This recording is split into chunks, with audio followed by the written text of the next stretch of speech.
Hello guys, welcome to my channel. তো তোমাদের সাথে আজকে আমি একটা ভূতের এক্সপিরিয়েন্স শেয়ার করব, যেটা তোমরা কখনো হয়তো শোনোনি, বা এক্সপিরিয়েন্সটা আমার নিজের সাথে হয়নি, হয়েছে আমার দুটো দাদুর সাথে, মানে আমার দিদার দুই ভাইয়ের সাথে। তো সেই এক্সপিরিয়েন্সটাই তোমাদের সাথে আজকে আমি শুরু করব, বা শেয়ার করব। সরি, শুরু করবো না, শেয়ার করবো। তো চলো আজকে ভিডিওটা শুরু করা যাক।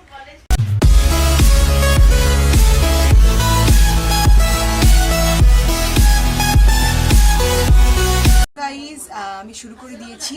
তো কথাটা হচ্ছে যে ব্যাকগ্রাউন্ডের সাউন্ডগুলোর জন্য একটু ম্যানেজ করে নাও, কারণ আমার বোন পড়ছে, তো তাকে তো আমি বলতে পারি না যদি পড়াটা থামিয়ে দেয়। তো তো আমার মামার বাড়ি একটু গ্রামের দিকে, ঝিকিরার দিকে। তো সেখানের একটা মুচিঘাটার ব্রিজ আছে, তো ওই ব্রিজের নিচে দিয়ে একটা নদী যায়। তো ওই নদীতে আমার দুটো দাদু মাছ ধরতে গিয়েছিল। তো ধরতে গিয়েছিল বিকালবেলা, তাদের বাড়ি ফিরতে ফিরতে হয়ে গিয়েছিল সন্ধেবেলা। তো এবারে অনেক মাছ পেয়েছিল, তখন তারা ব্যাগ ভর্তি বড় বড় কাতলা মাছ, পুঁটি মাছ, শোল মাছ, ল্যাঠা মাছ। তো তারা সেটা নিয়ে ফিরছিল। তো আমার দুটো দাদুর নাম হচ্ছে, মানে ডাক নাম ওনাদের একজনের বড় দাদুর নাম দেবা, আর ছোট দাদুর নাম বুলে। তো তারা দুজনে মাছ ধরে নিয়ে ফিরছিল। তখন আমার বড় দাদু আমার ছোটো দাদুকে বলে যে, বুলে তোর কাছে কি একটা বিড়ি আছে, আমাকে দিবি? তো আমার ছোটো দাদু তখন বলে, হ্যাঁ আমার কাছে আছে, তোকে দিচ্ছি দাঁড়া। তো এবারে কিছুক্ষণ এরকম যেতে যেতে তারা একটা জিনিস লক্ষ্য করে যে তাদের সাইকেলটা বা সাইকেলের কেরিয়ারটা কেউ পেছন দিক থেকে টেনে ধরে আছে। কেউ সাইকেলটা আগে যেতে দিচ্ছে না, বা কেউ ব্যাগটাকে ধরে টানছে পেছন দিক দিয়ে। তো আমার বড় দাদু এটা ছোটো দাদুকে বলেনি, কারণ বড় দাদু ভাবে কি ছোটো দাদু এটা শুনে ভয় পেয়ে যাবে, তো বলেনি। তো বড় দাদু এরকমভাবে যেতে থাকে, সাইকেলটা কিছুক্ষণ আটকাতে থাকে, যতবার আটকায় বড় দাদু ততবার ছোট দাদুকে বিড়ি চায়। আর সাইকেলটা যে আটকে আছে সেটা বলে না, দেখায় যেন বিড়ি খাওয়ার বাহানায় বারবার দাঁড়িয়ে গেছে। এবার যখন এটা বারবার হতে থাকে, তখন আমার বড় দাদু বা ছোটো দাদুকে বলতে বাধ্য হয় যে, বুলে আমার সাইকেলটা না কেউ পেছন দিক থেকে টেনে ধরে আছে, জানিস তো। তো আমার ছোটো দাদু তখন আমার বড় দাদুকে বলে যে হয়তো তো সাইকেলের চেন পড়ে গেছে, বা সাইকেলে কোনো প্রবলেম হচ্ছে। কিন্তু বড় দাদু বলে যে না, এরকম কিছুই নয়। তো বারবার এরকম প্রবলেম হতে থাকে। এবার তারপর তারা দেখতে পায় যে ব্যাগগুলো প্রচণ্ড ভারী হয়ে যায়, মানে একটা মাছের একটা মিনিমাম যে ওয়েটটা থাকে সেটার থেকেও প্রচণ্ড ভারী হয়ে যায় ব্যাগটা। তো তখন তারা এটা রিয়েলাইজ করে যে হয়তো এখানে ভৌতিক কিছু আছে, বা এই যে ভর সন্ধ্যেবেলা কাঁচা মাছ নিয়ে ফিরছে, হয়তো কেউ তাদের পিছু নিচ্ছে, বা এরম কিছু।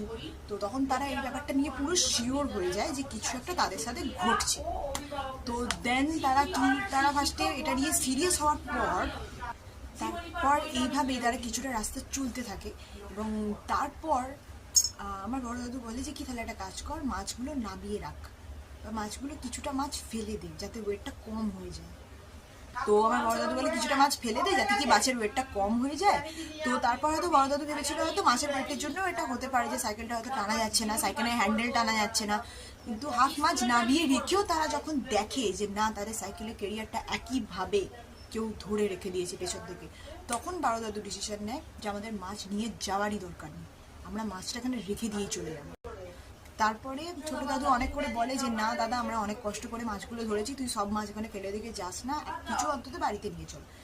তো যতক্ষণ তাদের কাছে মাছটা ছিল, সাডেনলি ততক্ষণ তাদেরকে ভূতটা জ্বালিয়ে গেছে। আর আমরা যেহেতু শুনেছি বেশিরভাগ কাঁচা মাছ শাকচুন্নি পেতনি এরাই খেয়ে থাকে, তো এগুলো মনে হতে পারে তোমাদের কাল্পনিক ঘটনা, কিন্তু কিছু কিছু সময় তোমরা যেমন ভগবানে বিশ্বাস করো, ভগবান যদি হয় তাহলে ভূত হয়, এটা মানতে হবে।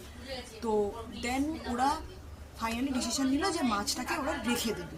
তো ওরা দেখে কি মাছের ব্যাগ দুটো, তারা মাছটা নামিয়ে দেয়, পুরো ব্যাগটা উপর করে সব মাছগুলো দুজনেই ফেলে দেয়। তো ফেলে দেওয়ার পরও তারা দেখে তাদের সাইকেলের চেন পড়ে গেছে। তো তারা এটা তখন বুঝতে পারে না যে সব মাছগুলো ফেলে দেওয়ার পরও কেন তাদের সাইকেলের চেন পড়ে গেল। তো তখন আমার ছোট দাদু বড় দাদুকে বলে যে এটা কিছু নয় দাদা, সাইকেলটা হয়তো খারাপ হয়ে গেছে তাই জন্য চেন পড়ে গেছে, কারণ মাছ তো আমরা ফেলে দিলাম, আর তো কিছু হওয়ার কথা নয়। তো তারপর আমার বড় দাদু সাইকেলে চেন ফেন ঠিক করে তারপর আবার যেতে শুরু করে। তখন তাদের সাডেনলি মনে হয় যে তারা যে সাইকেল চালিয়ে যাচ্ছে তাদের দুজনেরই কেরিয়ারের পেছনে কেউ বসে আছে। সাপোজ একটা ডবল ক্যারি করলে একটা ওয়েট আলাদা থাকে, একটা সিঙ্গেল কেউ চালালে সেটার ওয়েট আলাদা থাকে। তো তারা বুঝতে পারে যে তাদের দুজনের কেরিয়ারের পেছনে কেউ বসে আছে। আমারই বলতে কেমন লাগছে। তাদের সাথে হয়েছে, তারা কী করে ফেস করেছে আমি জানি না। তো যাই হোক, তো কিছুটা রাস্তা আসার পর, অনেকটা রাস্তা আসার পর তারপর তারা ফিল করতে পারে যে কেরিয়ারটা আস্তে আস্তে আস্তে আস্তে হালকা হতে শুরু করে এবং সব কিছু ঠিক হয়ে যায়। তারপর তারা বাড়ি চলে আসে।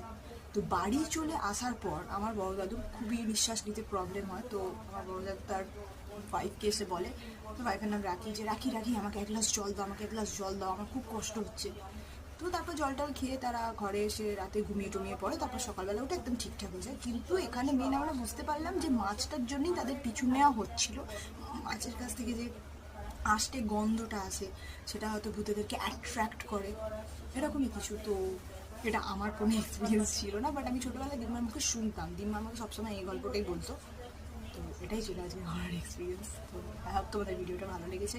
আমি কতটা ভালো করে বলতে পেরেছি আমি জানি না, কিন্তু তোমার যদি এই ভিডিওটা ভালো লেগে থাকে তাহলে ভিডিওটা লাইক করো, চ্যানেলটা সাবস্ক্রাইব করো এবং আরও ভূতের এক্সপিরিয়েন্স আমি তোমাদের কাছে নিয়ে আসবো।